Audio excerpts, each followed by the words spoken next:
Hello বন্ধুরা, অবশেষে দাদা এটা কি বললো? দাদা এটা কি বললো যে বাংলাদেশের বিপিএল নাকি ভারতের আইপিএল কে টেক্কা দিবে?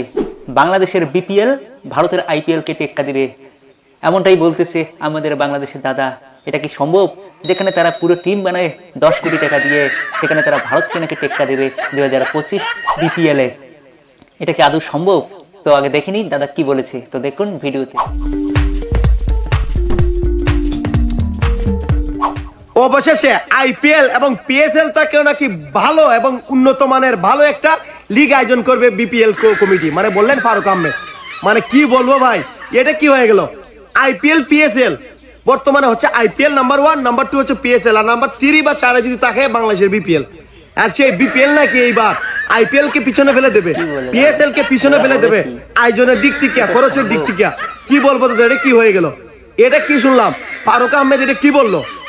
এবং ফারুক আহমেদের যে গামিনী ডি সিলভা যে উইকেট তৈরি করে, সে বলছে এখন আর যে মিরপুরে ধানক্ষেতের উইকেট বানাবে না, এখন নাকি ফার্স্ট উইকেট বানাবে। যে উইকেটে একদম ইন্ডিয়া অস্ট্রেলিয়া যে উইকেটে ব্যাটিং করে এরকম নাকি ফার্স্ট ক্লাস একটা উইকেট তৈরি করবে এবং ভালো মানের নাকি খেলবে। এবং এটা কি শুনলাম? ম্যাক্সওয়েল আসতেছে, ক্রিস ওকস আসতেছে, জর্দান আসতেছে, ইংল্যান্ডের দামি দামি ক্রিকেটার গুলো আসতেছে বিভিন্ন দেশের, এবং ম্যাক্সওয়েল আসতেছে অস্ট্রেলিয়া। ভাই কি ভাই, এটা কি আমি শুনলাম? মানে অস্ট্রেলিয়া ম্যাক্সওয়েল আসতেছে সিলেটের টিমে, সিলেট স্ট্রাইকার্সের টিমে, সিলেট সিক্সার্সের টিমে। এবারে আপনার ক্রিস ওকস আসতেছে, ক্রিস ওকস অস্ট্রেলিয়া থেকে আসতেছে। তার মানে মানে আইপিএল এর যে বড় মানের ক্রিকেটার গুলা সবাই এবার আসতেছে বিপিএল এ। তার মানে বিপিএল কে সত্যি আইপিএল এবং পিএসএল কে পিছনে ফেলে দিবে? কি মনে হয় আপনাদের, এটা কি হয়ে গেল? বিসিবির সভাপতি ফারুক আহমেদ এটা কি বললেন? মানে আমি বুঝলাম না হঠাৎ করে এই ধরনের কথাবার্তা কেন আসতেছে। এবারে শুনলাম যে যারা যারা দর্শক থাকবে মাঠে তাদের জন্য ড্রিঙ্কস, এরপরে বিভিন্ন খাবার জাতীয় বিভিন্ন খাবারের ব্যবস্থা, আপ্যায়নের ব্যবস্থা করা হবে।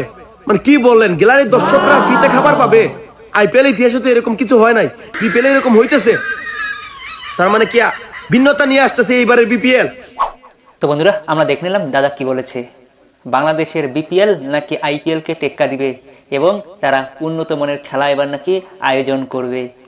তো বলি দাদা, ভারতের একটা প্লেয়ারকে কেনা হয় 25 কোটি 30 কোটি টাকা দিয়ে, যেখানে তোমাদের বাংলাদেশের একটা ফ্রাঞ্চাইজি পুরো টিম তৈরি করতে 10 কোটি টাকাই খরচ করে না।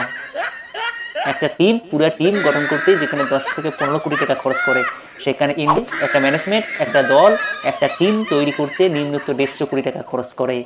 একটা প্লেয়ার কিনে 30 থেকে 25 কোটি টাকা দিয়ে, যেখানে তোমার ওই টাকা দিয়ে পুরো একটা দল গঠন হবে।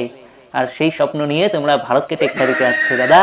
এটা বাংলাদেশ না, এটা ভারত। তোমাদের বাংলাদেশের দম নেই ভারতের আইপিএল কে টেক্কা দেওয়ার।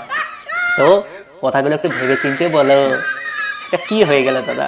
ভারতকে টেক্কা দিবে বাংলাদেশ, বিপিএল ভারতকে টেক্কা দিবে। তো বন্ধুরা, এই প্রেক্ষিতে তোমরা 2-1টা কমেন্ট করে দাও দাদার নামে।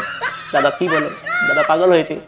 তো বন্ধুরা, তোমরা যদি নতুন হয়ে থাকো, কে কে ভক্ত চ্যানেলটি সাবস্ক্রাইব করে পাশে থাকা বেল আইকনটি অন করে দিও। ধন্যবাদ।